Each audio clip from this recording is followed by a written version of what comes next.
এসেছেন সেই অতীতের মতো উল্লসিত নতুন মুক্ত স্বাধীনভাবে এই সমাবেশে, কারণ আপনারা দীর্ঘ 17 বছর পরে আপনারা একটা ফ্যাসিস্ট সরকারের পতন ঘটিয়ে, আপনাদের রক্তের উপর পতন ঘটিয়ে, সেই পতন ঘটিয়ে আজকে এখানে সভাপতি হয়ে আপনারা প্রমাণ করেছেন বরিশাল সেই ঐতিহ্যবাহী সংগ্রামী জেলা, যে জেলায় আন্দোলনে, সংগ্রামে, উন্নয়নে, নির্বাচনে সকল সময় আসল ভূমিকা, প্রধান ভূমিকা পালন করে।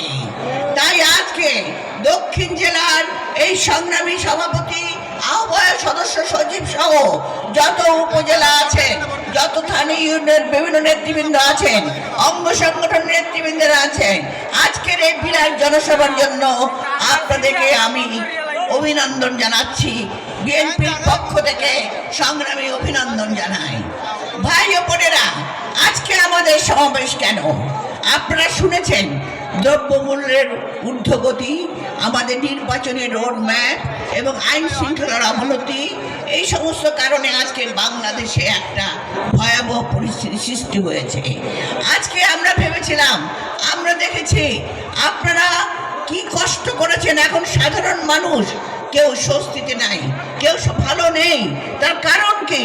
আমরা অনেক আশা নিয়ে, বুকের রক্ত দিয়ে, ছাত্র জনতার সেই আগস্ট বিপ্লবের পরে আমরা ভেবেছিলাম একটি ইন্টারিম গভর্নমেন্ট আমরা দিয়েছি, যেই গভর্নমেন্টের আশায় আমরা করেছিলাম যে তারা হয়তো দেশে সুন্দর একটা পরিবেশ সৃষ্টি করে নির্বাচন দেবেন। কিন্তু আজকে দেখতে পাচ্ছি যে ফ্যাসিস্ট সরকার দেশ থেকে চলে গেছে, যে পালিয়ে গেছে, যাকে বিতাড়িত করা হয়েছে, যাকে ঘৃণা ভরে সকল জনগণ আজকে একভাবে যাকে ধিক্কার দিচ্ছে, তার দোসররা রয়ে গেছে। এবং তারা রয়ে যাওয়ার কারণে আজকে বিভিন্ন জায়গায় বিভিন্ন পরিস্থিতি, বিভিন্ন উচ্ছৃঙ্খলতা সৃষ্টি করছে। আমরা দেখেছি সেখানে সরকার কিছু করতে পারছে না। আমরা দেখেছি বরঞ্চ আমরা তাদের ফাঁদে পা দিয়ে, সেখানে আমরা দেখেছি আইন শৃঙ্খলার যারা আছেন তারা কোনো কাজ করছে না, অর্থাৎ এই সরকার তাদের দিয়েও কোনো কাজ করাতে পারছে না। আমরা দেখেছি দ্রব্যমূল্যের যে সিন্ডিকেট, যে মানুষ আমরা একসময় না খেয়ে দেশের মানুষ ধুকে ধুকে মরছিল, সেই অবস্থা এখনো চলছে। এবং সেই একইভাবে সাধারণ মানুষ আজকে না খেয়ে ধুকে ধুকে মরছে। দ্রব্যমূল্য কমাতে পারছে না, সিন্ডিকেট ভাঙতে পারছে না। কেন পারছে না? আমরা বড় আশা করে দিয়েছি।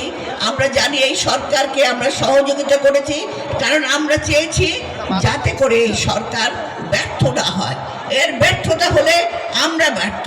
তাই তারেক রহমান সাহেব আপনার বিএনপির নেতৃবৃন্দকে, আমাদের ভারপ্রাপ্ত চেয়ারম্যান সারা বাংলাদেশে ছুটে বেরিয়ে একটি কথাই আপনাদেরকে বারবার বলছে, আপনারাই হলেন সেই শক্তি যারা জনগণের পাশে থেকে এদেশের স্বাধীনতা, সার্বভৌমত্বের পতাকা তুলে রেখেছে। আপনারাই হলেন সেই শক্তি যারা জনগণের কল্যাণের জন্য অবিরাম কাজ করে চলেছে। তাই আপনাদেরকে বলেছেন, আপনারা ঐক্যবদ্ধ থেকে এই শৃঙ্খলতা এবং দোসরদের ধরিয়ে দিয়ে, দোসরদেরকে বিতাড়িত করে যে দলকে, দেশকে ঐক্যবদ্ধ রাখুন। কারণ আমাদেরকে দেশকে বুঝতে হবে, এই ফ্যাসিস্ট সরকার আমরা জানি তারা আসতে পারবে না, কিন্তু তারা নানা রকম ক্ষতি করার চেষ্টা করছে। আপনারা দেখুন প্রতিদিন কলেজে কলেজে মারামারি